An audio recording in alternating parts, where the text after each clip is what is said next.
Garlic is used in all cultures for its culinary and medicinal qualities.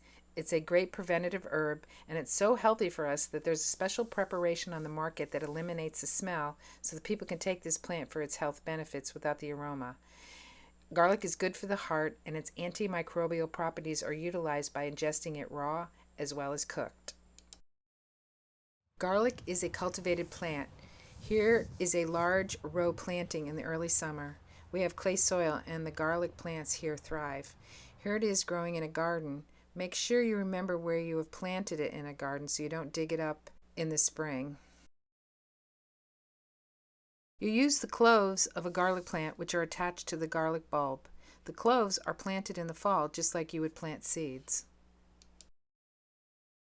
You plant the cloves in the fall for a mid-summer harvest. The scapes which appear during the early summer are cut off, enabling the plant to grow more. After the leaves turn yellow and die back in midsummer, the plant is ready to harvest. You dig up the bulbs, dry the whole plant, stem and all. You use the stems to hang the bulbs in a dry shed or a non-human place. Some varieties of garlic are better keepers than others. That means that some garlic bulb varieties will last throughout the fall and winter without sprouting, and it's important to save several bulbs for replanting in the fall. I use garlic in my food as much as possible. I love the flavor, and I use it as a food or tonic. I make a honey garlic infusion as a type of antimicrobial antibiotic preparation. I like this recipe because it's a good way to take raw garlic. Check out the recipe on my YouTube channel. Garlic is considered a tonic for the whole body. Use it raw or cooked. It's a very strong antimicrobial plant, which means it is antiviral, antibacterial, and antifungal. When nothing gets the job done, garlic is the herb to turn to. One winter, I was surrounded by all these young adults at work and at home who kept on passing a cold between them. Finally, I had enough and insisted they all take a spoonful of honey garlic infusion every day till they got better, which they did in record time. The garlic honey mixture worked like a charm, but I learned that a cracker or a piece of bread helps it make more tolerable for the stomach. I always have a jar in my refrigerator during the winter season. Garlic and how we use it. We've made many gallons of garlic tincture over the years. We like to use it anytime anybody is sick as an antibiotic. It's just so helpful. We have a lot of Amish in our area, and we taught them how to make their own garlic tincture. They were buying it for us and using it after a cow would freshen. They would use it in place of antibiotics, give it to the cow to help clear out so there was no infection after the calf was born. If the calf was having any issues, they would also give it the garlic tincture. We also like putting garlic, crushed garlic, on the bottom of the foot. Another good way of using garlic, especially with children, if they have a fever, flu, something like that, I would put salve. For myself, I like comfrey salve on the bottom of their feet, crush garlic, put it on the bottom of the foot, put a sock over, and send them to bed.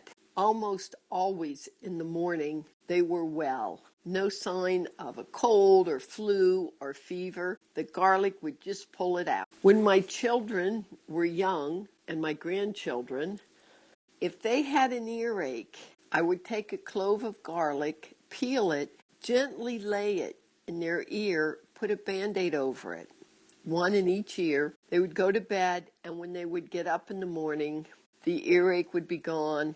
Any sinus issues would be cleared up. Never failed to work. I have also found putting garlic in, again, like a tampon, is very helpful for UTIs and other things going on in that area of the body. It works like an antibiotic, but it gets there immediately. It doesn't have to travel through the entire system. It's where it needs to be and works within hours. Okay, so you want to learn about growing garlic. Well, we usually start by planting. Let's start with planting our garlic. We like to get it in by October 15th. This is in Western New York. Some people will plant it later, or some people will wait till springtime, but we find that the best time is October 15th or before October 15th. We save our largest bulbs from the previous harvest and we plant those. We plant them next to our roses, and the reason we do that is because it helps to control the Japanese beetles. So we have a row of roses and we plant a row of garlic right next to it. When it comes up in the springtime, like this year we had some early warmer weather and it started coming up, and we mulched it with straw. And we'll mulch it a couple times as it grows, and this really helps with weed control. You could use other materials if you want, whatever you happen to have on hand. You can put cardboard between. We like straw. Wood chips works good too sometimes. And then sometime here in the next month, it's 1st of April, 2nd of April right now. Within the next month or so, we'll top dress or side dress with some either compost or well decomposed cow manure. And then once it grows and it produces its scapes, we will come in and cut those scapes off. And you can make garlic scape pesto out of them or just freeze them. But you want to harvest them when they're still tender and flexible. And the reason we also do this is cut the scapes off so that more energy goes into the growing of the bulb. We usually harvest the end of July or the beginning, first 2 weeks in August, depending on weather conditions. You know, you'll notice how the tips of the garlic leaves start turning brown and they start to die up. That's a good time to harvest your garlic. Once it's harvested, we let it cure on the barn floor. Just let it air dry for a couple of weeks. And then you can clean them up and then hang them. We hang them in bunches. And we just hang them down in the barn on a rope, bunches over the rope, and that's where they stay until they're used and put in our tasty dishes here on the farm. If you have any other questions, why, we're available at Healing Spirits Herb Farm.